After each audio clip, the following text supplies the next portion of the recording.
Welcome back, guys and girls. This is the safety video on the table saw. The table saw is a pretty aggressive tool, if not respected. Let me give you a demonstration on the parts of the machine here. You'll have your generic start and stop button here, your emergency stop button there, ready for your knee. You've got your square D box over here that kills all the power. You're making any adjustments to the saw. All right, and you have underneath here the first wheel you see. This wheel adjusts the blade up and down if you ever need to adjust that. And then there's this wheel over here that this machine is able to do. This wheel here adjusts the angle of the blade. So looking at that, there's my blade there. My blade adjusts the angle of the blade. Okay, so it's a pretty versatile machine.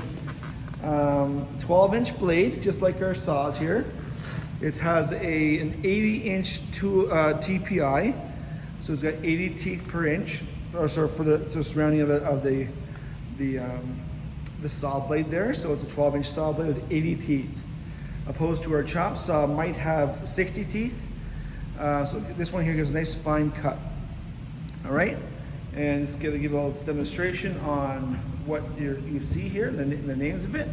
So here's your table bed, your saw blade, your anti-kickback device, and when this is your guard / vacuum hooked up to the vacuum. Tries to suck all the dust away, but it's not working the best here. And then we have our adjustable fence. Okay, we adjust that to any size we want. Okay, so looking at a table saw, there are lots of safety concerns with this machine here, okay? So let me show you a couple examples here. So here's my piece of wood, right? It's all cleaned up on my thickness planer. All cleaned up. I have my face, both faces are cleaned up, thanks to the thickness planer. And one edge is cleaned up, thanks to the jointer, okay? So far, my ends here are both rough. Because the last machine we used on these ends was our breakout chop saw, compound miter saw. So we still have a rough edge here, okay? This rough edge will be dealt with the table saw.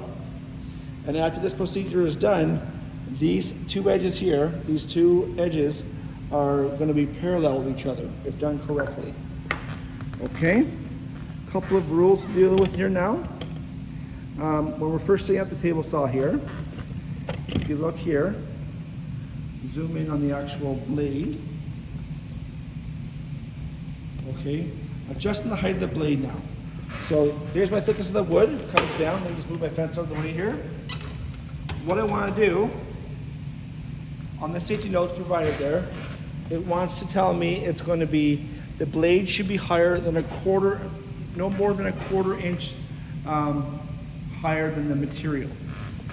Okay, so if you look at this piece over here, that blade is only sticking up a quarter inch higher than the material. That's plenty enough for the machine to go cut all the way through. Okay, then we have our adjustments. Just zoom in here. The adjustments on our table saw indicating our width. Okay, at this point now, you're only cutting the width of a board. Okay, again, this is the thickness, this is the width, and this is the length. So I'm cutting the width only with this machine. So on the actual machine here, you'll see numbers like a tape measure. I apologize for the light in the top there. I'm just going to get better. Right there. There's your measurements of where the blade's sitting at. So that measurement means that measurement is talking about the distance between the fence, okay, the fence and the inside of the blade, the inside only. All right. That's when you do all your measurements. So if you want to take off a quarter inch off your material, off this edge here, I want to know what this measurement is. So if this is 6, and I need 5 3/4, I'm making sure my fence to my blade is 5 3/4. So always keep the piece you want on the one you're pushing through.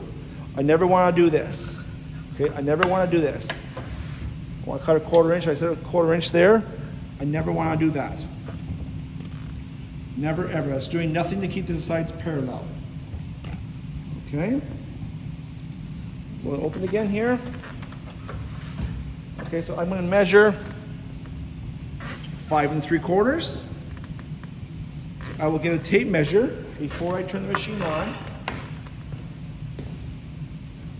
This fence is a good reference point. Right, I will find 5.5 on my tape measure, my tempo saw, and then I will measure 5.5 here. Okay, so let me see, my camera's taking that in there. Yeah, we'll zoom in a bit more. So that measurement I want to be exactly on 5.5. So what I would do is I would open this up, push the bottom out, tighten it up. As you'll see when I tighten it up, it actually moves a bit more. We're measuring from the fence to the inside of the blade.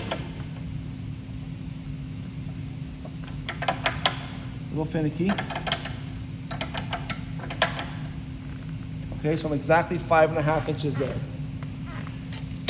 What you can do, again, the machine won't be turned on because it's quite noisy in here, but what I can do is I can just take a little tickle, making sure my clean edge is up against the fence and I'm cutting off the rough edge. So many times have I seen people use it and make the wrong edges, okay? So as you can see from my edge there, it's nice and clean. This edge here is nice and clean. I'm making this tight to the fence. What I can do is just tickle the blade, take it out, get my tape measure out, and I would measure to make sure I'm bang on 5.5. Once I'm good with that, I can go back and finish my cut. Now, speaking of your cut, if you have any measurements thinner than 4 inches, we're going to use a push stick. Okay, and our push stick looks like this. This is our push stick. Okay, if this measurement was thinner than 4 inches, I'd use a push stick to push it through. Okay, I'd hang on to this side here, and I would push it right through. Okay, this hand does not go underneath. This hand does not go underneath the yellow guard there. This is per se, stop your hand right here. So I have my hand right here, and I'd push it through, and my hand would slide through. Okay, I have my hand here, and I'd push this through if it was under 4 inches. I'll push it through like so, all the way back. So yes, it's cutting on 2 pieces. It's cutting the front of the blade, and it's also, just because you cut through the 1 piece doesn't mean it's done cutting yet. You gotta make sure it comes to the back here. Okay? Push it all the way through. All right?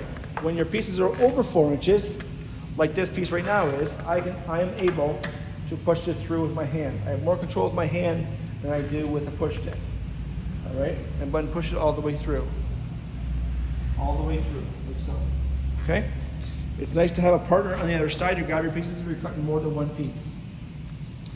What else is there? There's another video coming regarding how to change the blade, because over the course you will need to change the blade regarding the putting dado blades in. And that's the next video coming. Okay? I will talk to you soon and see you in the next video.